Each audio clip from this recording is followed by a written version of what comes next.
Tucker Carlson, vaccine mandates are not about COVID, but about autonomy and rational decision-making.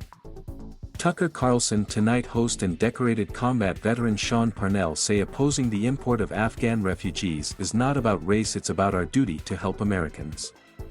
It was just the other day, 2 weeks ago exactly, that the Biden administration announced the suspension of private property rights in America. Building owners are prohibited from forcing their tenants to pay rent. Other people now have the right to live in your house for free. America's housing stock has been nationalized.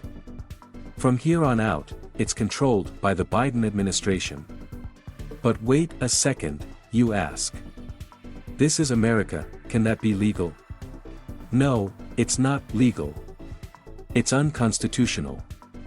The Supreme Court said so clearly. But as Maxine Waters put it, who cares? What are those old judges going to do about it? What army do they control? They're not doing anything. So the Biden administration ignored our highest court and just did it. Thanks to COVID, the media has decided they can do that. They can do anything. So they are. Where does that leave the rest of us? In a word, exposed. Without property rights, protected by a functioning judicial system, American citizens have nothing at all. Everything you thought you owned, very much including your body, now belongs to the Democratic Party. Where you travel, who you speak to, where you live, what you say and write and think, all this is now controlled by the party. And everything means everything, even your medical autonomy. And this is funny, because for decades they've told us that medical decisions can only be made between you and your personal physician. That is a sacred pact. Politicians have no right to tell doctors what to do. Hey politicians, get your hands off my body. That would be The Handmaid's Tale. Remember? Turns out they didn't mean it.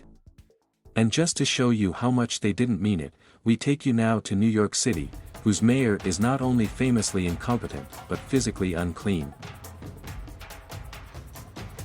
Of the 340 million Americans now living in this country, Bill de Blasio is the single last person you'd go to for medical advice. His diet consists almost exclusively of bong hits and Pringles. There's no chance he brushes his teeth every day. Your 17-year-old stoner nephew has much better personal hygiene. And yet, somehow, because Bill de Blasio still has political power due to the fact that a tiny group of people once voted for him, Bill de Blasio has decided to overrule practicing physicians and force his subjects to take medicine they may or may not need, and in some cases that might hurt them, whether they want to or not. That's the rule. In New York City, you're no longer allowed to walk indoors, even on private property, unless you've taken a COVID shot and carry the documents to prove that you have. That's now the law, a law that, by the way, not a single person voted for, voting being part of that outmoded, racist system we used to call democracy. No more. According to New York's new order, indoor spaces are off limits to the unvaccinated. How are we defining indoor spaces? Indoor spaces are those that have a roof or overhang and 3 or more walls. In order to enter venues covered by the rule, you will have to show ID along with proof of vaccination.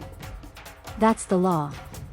At a press conference yesterday, Bill de Blasio displayed this graphic showing all the places you're not allowed to go without identification and proof of vaccination. Your papers, please. That includes restaurants, bars, cafeterias, grocery stores, bakeries, fast food places, and aquariums.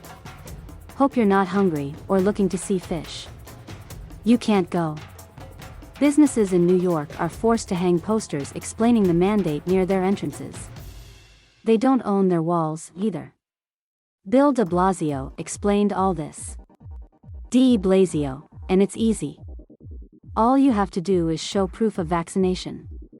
That could be a CDC paper card, that could be an Excelsior Pass, an NYC COVID Safe app. Whatever works, all you got to do is show that proof and have ID as well. They couldn't answer the question, but told us that people who had concerns can contact the city's small business hotline for more information, So, like morons, we did that. We followed instructions. The operator on the hotline told us they'd been inundated with hundreds of calls from people asking the same question, but they didn't have the answer. Sorry. It's a mystery. Finally, this afternoon, purely because we're a news organization, they suspected we might report some of this. City Hall got back to us and finally sent us some guidance. They said that businesses can't allow unvaccinated customers indoors for anything beyond a quick and limited purpose. So there are no exceptions to this rule. And that would include people who have already had COVID, and therefore have high levels of protective antibodies in your system. That doesn't matter. They have to get the shot anyway. Bill de Blasio demands it. Is that safe? I've had COVID. I've recovered. I have high levels of antibodies. Not going to get COVID, unlike a lot of people who have just been vaccinated, probably not going to get it. But you can get the vaccine anyway. Is that a good idea? Not a ton of research on this, that's frowned on now. But researchers at Mount Sinai Hospital have looked into it. They found it may not be safe. It turns out that serious whole body reactions, including chills, fever, and joint problems, are far more common in people who'd recovered from COVID and got the vaccine anyway. No one is surprised by this. This is why we don't vaccinate people against diseases they've already recovered from. Except now. They must get the vaccine, even though it doesn't seem to offer much protection from COVID infection weirdly. Ask Texas Governor Greg Abbott. He's vaccinated. He's also sick with COVID right now. How'd that happen? What's going on here exactly? What's this about? We'd love to know. Unfortunately, we're long past the time when the people in power felt they had to answer even simple questions. The emphasis is on us and our total obedience.